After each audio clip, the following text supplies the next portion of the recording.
আসসালামু আলাইকুম ওয়া রাহমাতুল্লাহি বারাকাতুহু। আমরা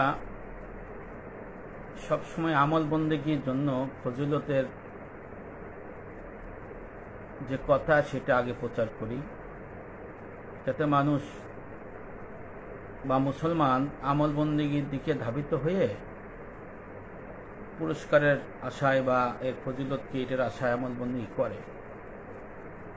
কিন্তু পরবর্তীতে দেখা যায় যে আসলে আমল বন্দেগীর যে ফজিলত বর্ণনা করা হয়, আমল বন্দেগী তারা করতেই থাকে, কিন্তু পরবর্তীতে দেখা যায় যে আমল বন্দেগী অনেকের সময় অনেকের কবুল হয় না, বা কবুলের মতো অবস্থা সৃষ্টি হয় না, অথবা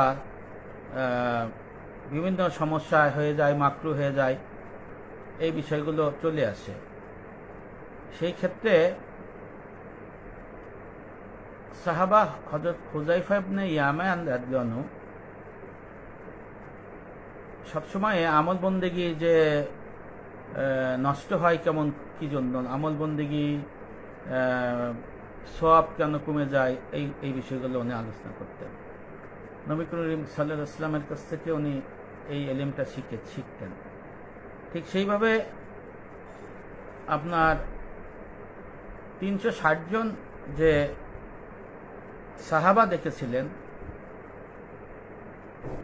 বিশিষ্ট তাবী হযরত হাসান বসরি রহমাতুল্লাহ আলাইহি, যিনি নবী করিম সাল্লাল্লাহু আলাইহি ওয়াসাল্লামের ঘরে লালিত পালিত হয়েছিলেন। নবী ইসলামের এক বিবির কাছে উনি তার শৈশব কাটিয়েছেন, বলা যায় খুব আদর যত্নে সেখানে ছিলেন। সেই হিসেবে হযরত হাসান বসরি রহমাতুল্লাহ আলাইহি এর ইলমের অনেক বিষয়গুলো রয়েছে। হাসান বসরি রহমাতুল্লাহ আলাইহি আলোচনায়, সিহারা, সুরতে সবসময় নববী আদর্শ অনুসরণ করতেন। আজ থেকে 1500 বছর আগের প্রখ্যাত কিতাব ইহয়া উলুমুদ্দিন, এই কিতাবের মধ্যে রয়েছে হাসান বসরি একটা কিতাব ইবনুল জাওজি রহমাতুল্লাহ আলাইহি লিখেছেন, সেটাও 900 বছর আগের কিতাব, যে হাসান বসরি রহমাতুল্লাহ আলাইহির ইলম, আমল, কর্ম একেবারে সাহাবায়ে কেরামদের নিকটবর্তী ছিল। এই বিষয়ে কেউ দ্বিমত পোষণ করে নাই। হযরত হাসান বসরি রহমাতুল্লাহ আলাইহি বেশিরভাগ সময় ওয়াজ নসিহত উনি করতেন অভ্যন্তরীণ বিপদ আশঙ্কা, আমলের ক্ষতিকারক দিক, নফসের কুপ্ররোচনা, আত্মার অসৎ স্বভাব, কুরিপু এবং প্রবৃত্তির কুল আলোচনা প্রভৃতি সম্পর্কে। হাসান বসরি রহমাতুল্লাহ আলাইহি সবসময় অহংকার, হিংসা, রাগ, গুসা, মিথ্যে বকিলি এই বিষয়গুলো নিয়ে আলোচনা করতেন। এই যে অহংকারের কুফল কি, তারপরে আপনার রাগ, গুসা, মিথ্যে কথা, বকিলি, তার অন্তরের অসৎ স্বভাব যা আছে, এই বিষয়গুলো নিয়ে উনি আলাপ আলোচনা করতেন হাসান বসরি রহমাতুল্লাহ। এখন তাকে জিজ্ঞেস করা হতো যে আপনি এই ওয়াজ শিখছেন কার কাছ থেকে? সবাই তো ফজিলতের ওয়াজ করে, কিন্তু আপনি তো ফজিলতের ওয়াজ করেন না, আপনি তো সবসময় নেগেটিভ আলোচনা করেন, আমল বন্দেগী নষ্ট হবে কেমনে, এই বিষয়গুলো আলোচনা করেন। এখন উনি বলতেন যে আমি তো এই আলোচনা আমি সাহাবী হযরত হুযায়ফা ইবনে ইয়ামান রাদিয়াল্লাহু আনহুর কাছ থেকে শিখেছি। হুযায়ফা ইবনে ইয়ামান রাদিয়াল্লাহু আনহুর কাছ থেকে আমি এই ইলম শিখেছি যে আমল বন্দেগী, নামাজ, রোজা, হজ, যাকাত, দান, খয়রাত, ইলমের যে সওয়াব পাবো না কেমন, কি করলে গুনাহ হবে, কি করলে ধ্বংস হয়ে যাবে, কি করে না। এই জন্য হুযায়ফা ইবনে ইয়ামানকে আবার অনেকে বলেছে যে আপনি যে এই সব কথাবার্তা বলেন, নবী করিম সাল্লাল্লাহু আলাইহি ওয়াসাল্লামের 100 সাহাবীর মধ্যেও তো কারো কাছে শুনছি না, তাহলে আপনি কার কাছ থেকে এই সব ইলম শিখছেন? নেগেটিভ আলোচনা করেন। হুযায়ফা ইবনে ইয়ামান রাদিয়াল্লাহু আনহু সাহাবা, উনি তখন বললেন যে আমি হুজুর পাক সাল্লাল্লাহু আলাইহি ওয়াসাল্লামের কাছ থেকে এই ইলম শিখেছি। কারণ অন্যান্য সাহাবারা নবী করিম সাল্লাল্লাহু আলাইহি ওয়াসাল্লামের কাছে এসে ফজিলতের কথা জিজ্ঞেস করত, কল্যাণকর কথা জিজ্ঞেস করত, আর আমি নবী করিম সাল্লাল্লাহু আলাইহি ওয়াসাল্লামের কাছে জিজ্ঞেস করতাম যে অনিষ্টকর বিষয়গুলো, আমল বন্দেগী নষ্ট হওয়ার বিষয়গুলো।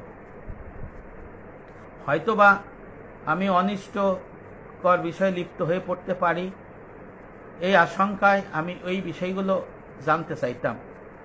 কল্যাণ আমার কাছে তো আসবেই, এটা আমি জানি।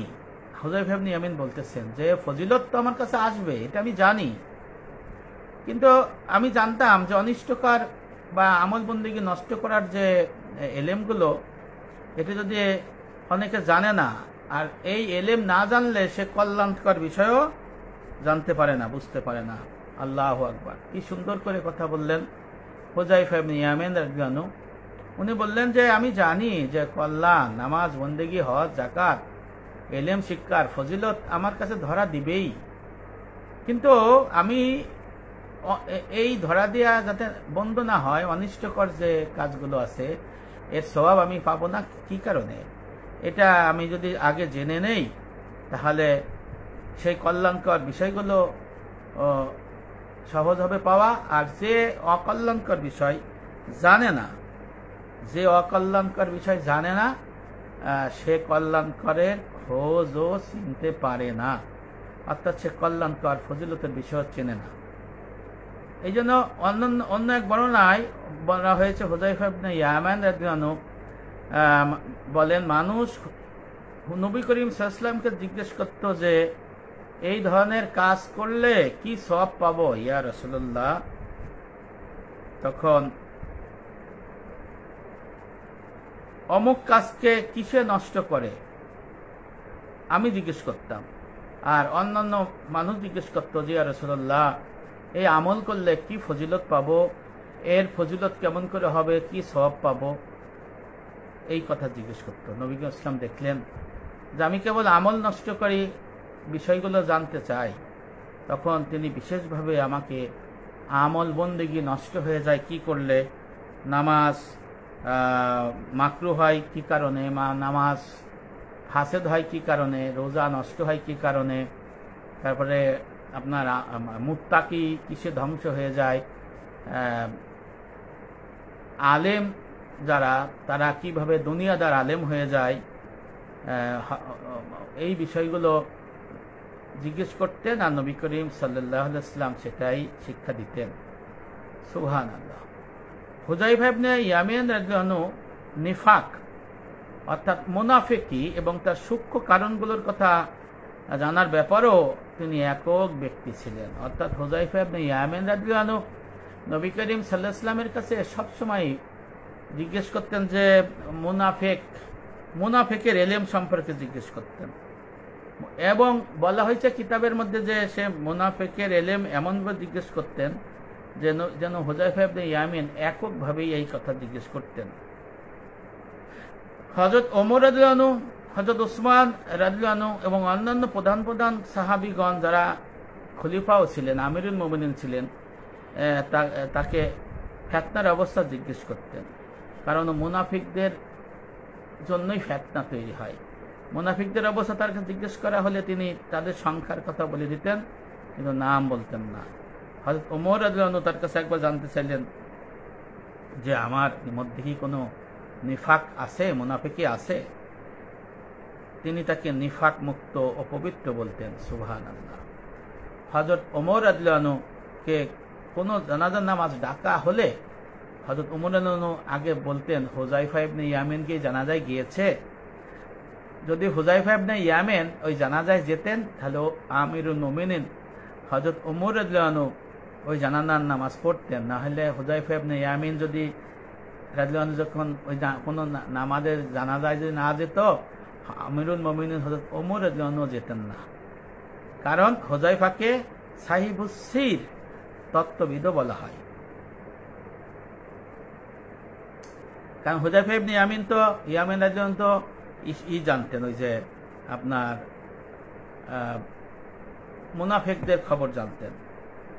এই জন্য আপনি যদি আমল বন্দেগী করতে চান, আপনি যদি নামাজ, রোজা, হজ, যাকাত, এলেম শিক্ষা, আত্মার এইগুলো সৎস্বভাব অর্জন, অসৎস্বভাব বর্জন, আল্লাহ হতে চান, শরীয়তের আলেম হতে চান, মুহাক্কিক আলেম হতে চান, মুত্তাকি হতে চান, কামেল মুমিন হতে চান, সিফতি মুসলমান হতে চান, তাহলে আপনাকে অবশ্যই যে আমল বন্দেগী করবেন তার ক্ষতিকর দিকগুলো, অর্থাৎ সে আমল বন্দেগী নষ্ট হয়ে যাবে, আমল বন্দেগী সওয়াব পাওয়া যাবে না, সওয়াব পাওয়া যাবে না। কি কারণে? সেই কারণগুলো কিন্তু আপনার জানতে হবে। এখন দেখা যায় খালি ফজিলতের আশায় আপনি সেই কাজ করেই গেলেন, কিন্তু আপনি যে মাসলা নেগেটিভ যে মাসআলা মাসাইল এটা জানলেন না। দেখা যাচ্ছে আমল বন্দেগী করলেন, কিন্তু কবরে আপনার কোনো কিছু ছাড়াই চলে যেতে হলো। কবরে কি চলে যেতে হলো? যে কোনো সওয়াব বা কোনো কিছু ছাড়াই পাড়ি দিতে হলো। এই জন্য আপনার আমলবন্দি করার জন্য নেগেটিভ যে দিকগুলো সেগুলো জিজ্ঞেস করা, জেনে নেওয়া, সাহাবাদের আমল, তাবিঈনদের আমল, যেটা করেছেন হুযায়ফা ইবনে ইয়ামান রাদিয়াল্লাহু আনহু, আর করেছেন হযরত তাবিঈন হাসান বসরি রাহমাতুল্লাহ আলাইহি। বুখারী শরীফের মধ্যে হাদিসটা এসেছে যে হযরত হুযায়ফা ইবনে ইয়ামান রাদিয়াল্লাহু আনহুকে জিজ্ঞেস করা হয়েছিল যে আপনি আমল বন্দেগীর ক্ষতিকর দিক, কল্যাণকর বিষয় জিজ্ঞেস না করে আমল বন্দেগী নষ্ট করার বিষয়ে কেন জিজ্ঞেস করতেন? তখন উনি ওই কথাই বলেছেন যে সাহাবাগণ আল্লাহ রসুলের কাছে কল্যাণকর বিষয়, ফজিলতের বিষয় জিজ্ঞেস করতেন, আর আমি ওই ফজিলত কেমন করে পাবো না, আমল বন্দেগী ধ্বংস হয়ে যাবে কেমনে, নষ্ট হয়ে যাবে কেমনে, এই বিষয়গুলো জিজ্ঞেস করতাম, আর আমার রসুল মুহাম্মদ সাল্লাল্লাহু আলাইহি ওয়াসাল্লাম আমাকে সেই শিক্ষাই দিতেন। আর শয়তানের ধোঁকা, তালবিস ইবলিস, এই কিতাবের মধ্যে ইবনে জাওজি রাহমাতুল্লাহ আলাইহি লিখেছেন যে শয়তানরা শুধু ফজিলতের বর্ণনা করে, কিন্তু আমল বন্দেগী নষ্ট হওয়ার জন্য এই আমল বন্দেগীর ক্ষতিকর দিকের এলেমগুলো জানতে দেয় না। এটা শয়তানের ফাঁদ। উনি লিখেছেন শয়তানের ফাঁদ হলো এইটা যে আমল বন্দেগী সম্পর্কে শুধু ফজিলত শয়তানের ফাঁদে পড়ে বলে, কিন্তু আমল বন্দেগী নষ্ট হয়ে যায় কেমনে, আমল বন্দেগী ধ্বংস হয় কেমনে, এইটে শয়তান জানতে দেবে না। এটা তাদের ফাঁদ। যেমন নামাজ, কার পিছে নামাজ পড়লে মাকরু হবে জানতে দিবে না, আর মাকরু হইলে যে নামাজের সওয়াব পাবে না এটাও জানতে দিবে না। আবার মাকরুয়ে তাহরিমি হইলে নামাজের সওয়াব ইমাম মুক্তাদি কেউই পাবে না, গুনাহগার হবে, আবার আল্লাহ শাস্তিযোগ্য হবে, এলেমও তাদের জানতে দিবে না। আবার রোজা নষ্ট হয় কেমনে এই বিষয়গুলো জানতে দেবে না। রোজার ত্রুটিগুলো দূর করার জন্য যে 6টা রোজা থাকা লাগে, শাওয়ালের রোজা 6টা, অনেকে নফল বলে এটা এড়ায় যায়, কিন্তু এটার ভিতরে যে আরো গুরু রহস্য আছে, যে ময়দানে হাসরে পুলসিরাতের আগে 30 দিন অপেক্ষা করতে হবে। হাদিস বুস্তানুল ওয়াজিন ইবনে জাওজি লিখেছেন যে 30 দিন খুব অনেকের জন্য খুব ভয়ার্থ হবে, আর একের জন্য আনন্দদায়ক হবে। বলে যে রোজা 30টা ফরজ হয়েছে এই কারণে যে ওই পুলসিরাতের আগে যে 30 দিন অপেক্ষা করা লাগবে, যদি রোজা কবুল হয় 30টা, তাহলে ওই ময়দানে হাসরে পুলসিরাতের আগে 30 দিন সে আরামে থাকবে। আর যাদের রোজা কবুল হবে না বা ত্রুটি থাকবে, সমস্যা থাকবে, তারা ময়দানে হাসরে পুলসিরাতের আগে 30 দিন যেখানে অপেক্ষা করতে হবে সেখানে কষ্টে থাকবে। এই জন্য আল্লাহ রসুল শাওয়ালের রোজা 6টা রাখতে বলছেন। ফজিলত বর্ণনা করছেন রাখলে 301 বছরের নফল রোজা সওয়াব পাবেন। আসলে সূক্ষ্ম জিনিস হলো যে ওই যে রোজার মধ্যে যে ত্রুটি থাকে, রোজা মাকরু হয়ে গেলে যে সওয়াব হয় না, ত্রুটি বিশ্রী থাকে, ওই 6টা রোজায় ত্রুটি বিস্মৃতিগুলো দূর করে দেয়। এই কারণে যাতে ময়দানে আসরে আখিরাতের মধ্যে পুলসিরাতের আগে যে 30 দিন অপেক্ষা করা লাগবে, যে চেক স্টেশন, চেকপোস্ট, সেখানে যাতে আল্লাহ রসুলের উম্মতগণ ভালো থাকে, এই জন্য এইগুলো বলা হয়েছে। এবার নামাজের যে সম্পর্কে জিজ্ঞেস করা হবে, যে নামাজ যদি ত্রুটি থাকে তাহলে আল্লাহ পাক বলবেন যে নফল নামাজ আছে কিনা। যার কাজা আছে কাজা পড়বে, তাহলে ওই সওয়াব পাবে। আর যার কাজা নাই, অনেকে নফল পড়ে না, কিন্তু নামাজের মধ্যে মাকরু হয়ে যায়, অনেক সমস্যা হয়ে পড়ে। আর কিন্তু ময়দানে হাসরেতে নামাজের কথা জিজ্ঞেস করবেন সর্বপ্রথম। এই জন্য নফল নামাজ থেকে যাদের কাজা নাই নফল নামাজ তারা পড়বে, তাদের থেকে তাদের নামাজের ত্রুটি থাকবে, সওয়াব হবে না, এটি পূরণ করে দেওয়া হবে। সুবহানাল্লাহ। এই জন্য দেখেন এই যে শয়তানের ধোঁকা হলো এইসব বিষয়ে মুসলমানদের জানতে দেয় না। আবার শয়তানের আর একটা ধোঁকা আছে যে ফরজ না শিক্ষা করে, ফরজের আমল বন্দিকে না করে নফল মুস্তাহাবে মশগুল হয়। এটিও শয়তানের একটা মানে ফাঁদ, যে ফরজ ইবাদত বন্দিগির খোঁজ নাই, কিন্তু নফল মুস্তাহাব নিয়ে টানাটানি। যেমন ফরজ হজ করে না, করেন উমরা, নফল উমরা।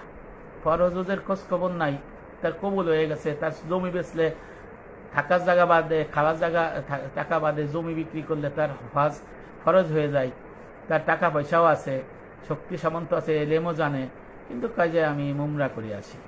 এটা শয়তানের ধোঁকা।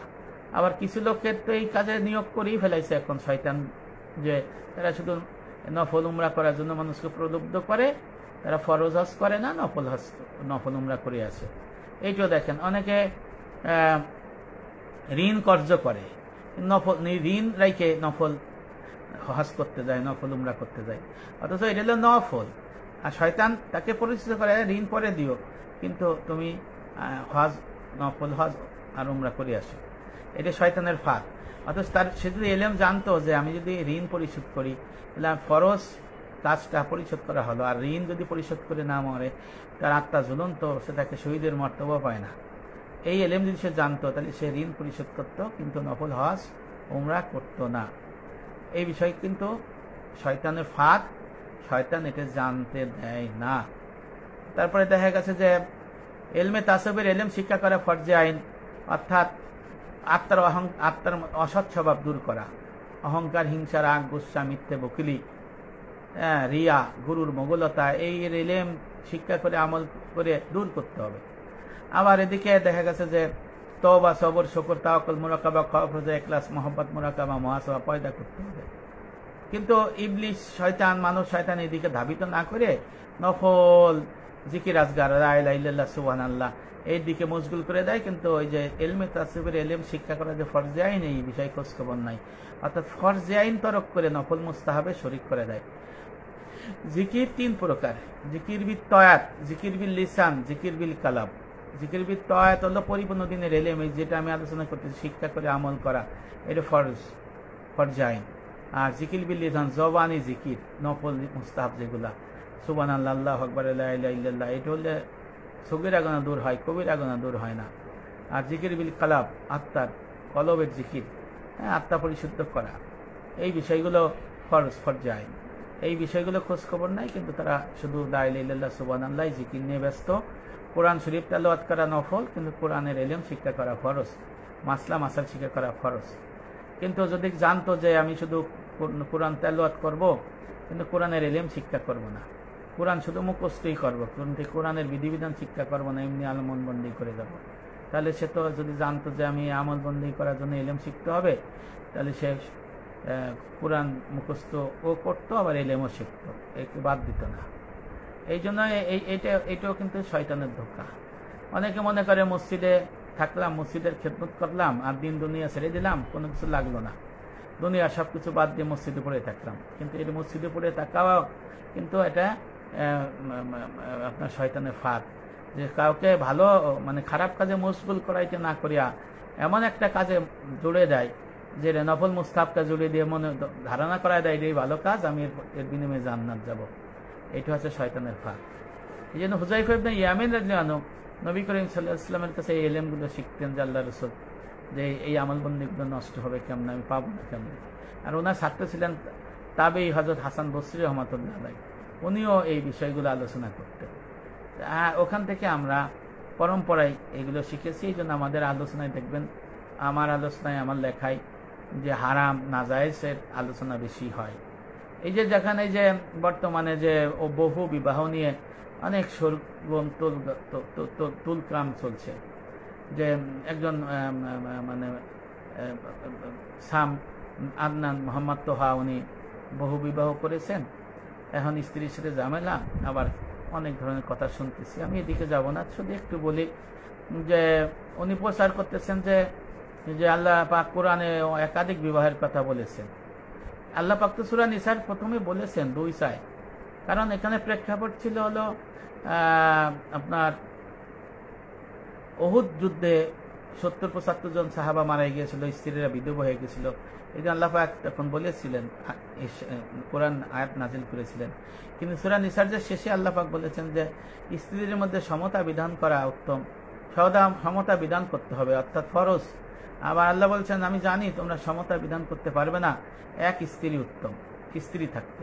আবার নবী করিম সাল্লাল্লাহু আলাইহি ওয়াসাল্লাম সহিহ হাদিসের মধ্যে বলেছেন যে ময়দানে আসরে কিয়ামত সংঘটিত হবে, যখন মানুষ উঠবে, কিছু লোক প্যারালাইজড, বিকলাঙ্গ হয়ে উঠবে, যারা একাধিক বিবাহ করেছিল কিন্তু বউদের সাথে সমতা বিধান, অধিকার আমানত রক্ষা করে নাই, হেরফের করেছিল। এই জন্য তাদেরকে আল্লাহ পাক বিকলাঙ্গ অবস্থায় উঠাবেন। দেখেন এই কোরআনের এই সূরা নিসার 129 নম্বর আয়াত আর এই হাদিসের আলোকে পৃথিবীর সমস্ত ফকি, সমস্ত মুহাক্কিক আলেমগণ এই একাধিক বিবাহকে শুধু জাস্ট মুবাহ বলেছেন, সুন্নত বলে নাই, মানে সওয়াবের কথাও বলে নাই।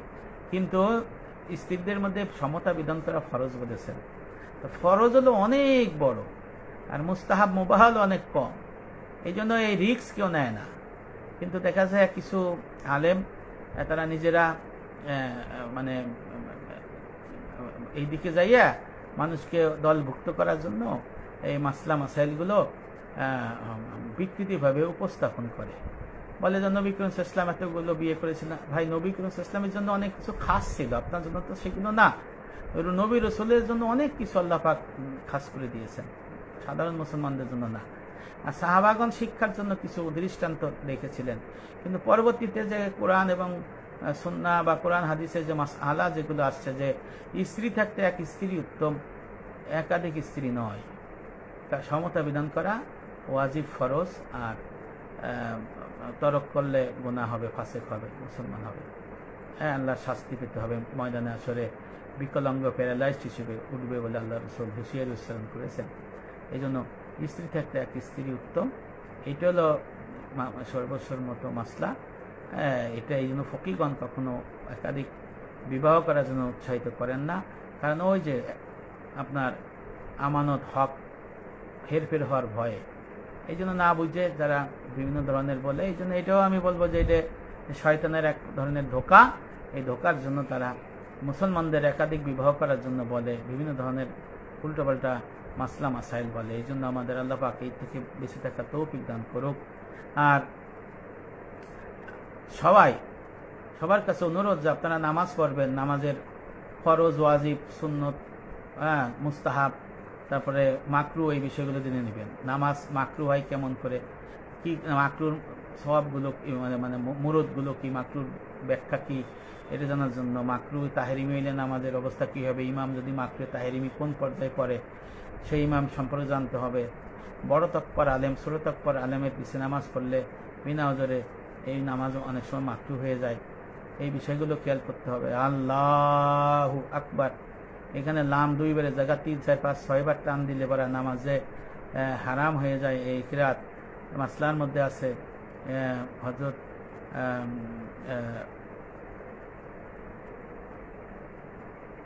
আমাদের হানাফি মাযহাবের বড় আলেম এবং মীর কাতের লেখক মোল্লা আলী কারি রহমাতুল্লাহ আলাইহি বলেছেন যে তাকবীরের সময় যদি, আল্লাহু আকবারের সময় যদি লাম যদি 2 থেকে 2 অধিক হয়ে যায়, উচ্চ স্বরে টানে, এটা হারাম হয়ে যায়, তাহলে নামাজ তো এখানে ত্রুটিপূর্ণ হয়ে যায়।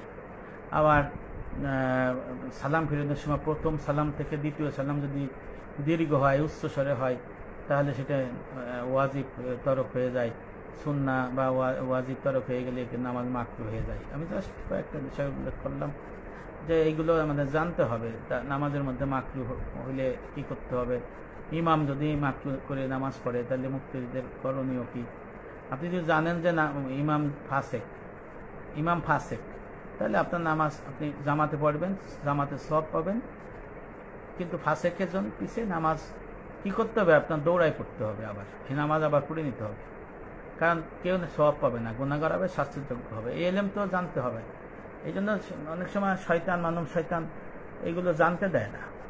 এই জন্য হুযায়ফা ইবনে ইয়ামান রাদিয়াল্লাহু আনহু এবং হাসান বসরি রহমাতুল্লাহ আলাইহি থেকে শিক্ষা যে আমল বন্দেগী ধ্বংস হয় কেমনে, নষ্ট হয় কেমনে, সওয়াব পাবে না কেমনে, এই বিষয়ে জেনে না। সর্বশেষ একটা হাদিস দিয়ে শেষ করি। একটা হাদিস শরীফে আছে, আল্লাহ রাসূল বলেছেন, ময়দানে আসরে যখন দাড়িপাল্লা কায়েম করা হবে, নামাজ, রোজা, হজ, যাকাত, দান, খয়রাত, তাবলীগ, জিহাদের ওজন করা হবে, কিন্তু তার বিনিময় দিয়ে হবে ইলম শিক্ষার মাধ্যমে। ইলম যদি আপনি না শিখেন আমল করবেন কেমন করে? এই যে ইলম শিক্ষা করে আমল করতে হবে, এটাই আল্লাহ রাসূলের শিক্ষা, এটাই আমাদের শিক্ষা। এই জন্য সবাই ভালো থাকবেন। আসসালামু আলাইকুম ওয়া রাহমাতুল্লাহি ওয়া বারাকাতুহু।